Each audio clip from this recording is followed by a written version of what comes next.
জেলা গোয়েন্দা অফিস থেকে ঢুকে এসেছে, নিয়মটা ফলো করতে হবে। মুন্সি ভাই, মুন্সি ভাই, আপনি একটু আমার বাইরে পুরোটা দিন, ভাই এক সাইডে আছে।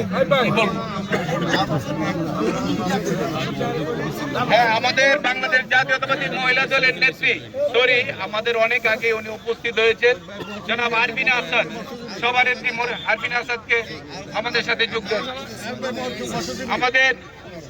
আমাদের সাথে ইতিমধ্যে যোগ দিয়েছেন রায়পুরা পৌরসভা বিএনপি সাংগঠনিক সম্পাদক জনাব আবু বকর সাহেব, এবং উপস্থিত আছেন আমাদের রায়পুরা পৌরসভা শ্রমিক দলের বিপ্লবী সাধারণ সম্পাদক জনাব গোলাম মোস্তফা, এবং উনি ওনার লোকজন নিয়ে যাতে আমাদের সাথে যোগ দেন।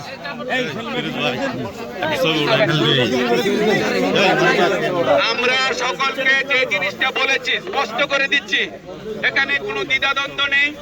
আজকে সমস্ত নেতৃবৃন্দ মাঠে এসেছে, আর গুটি কয়েক যারা আছে রাস্তায় আছে। আমরা আশা করি আজকের এই দিনে সকলকে একমত হয়ে এই 29 বছর পরে রায়পুরার আসনটা উদ্ধার হবে। সেই কারণে আমরা সকলে অত্যন্ত আন্তরিকতার সাথে কেউ কাউকে আমরা কোনো রুশানলে ফেলবো না, কোনো সমালোচনা করব না, এটা প্রমাণ করে দিতে চাই আজকের এই মাঠে।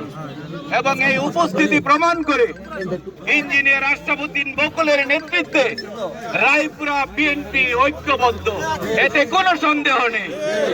তাই আপনাদেরকে বলবো, আরো যারা বাদ বাকি আছে তারাও ইতিমধ্যে ঘোষণা দিয়েছে আমাদের সাথে যোগ দিবে। এতে কোনো ভয়ের কারণ নেই, গুসার কারণ নেই, সংশয়ের কারণ নেই। আমরা বিএনপিটাকে ঢেলে সাজাতে চাই, বিএনপিকে আগামী দিন রায়পুরার আসনটি তথা বিএনপিকে ক্ষমতায় দেখতে চাই। আমি মনোনয়ন চেয়েছি, আমি পাই নাই, এই দুঃখ নিয়ে যদি ঘরে বসে থাকি আমাদের চূড়ান্ত লক্ষ্য কিন্তু অর্জন হবে না। তাই সবাই আমরা আমাদের ধানের শীষকে ফলো করব, আমাদের প্রার্থীকে ফলো করব।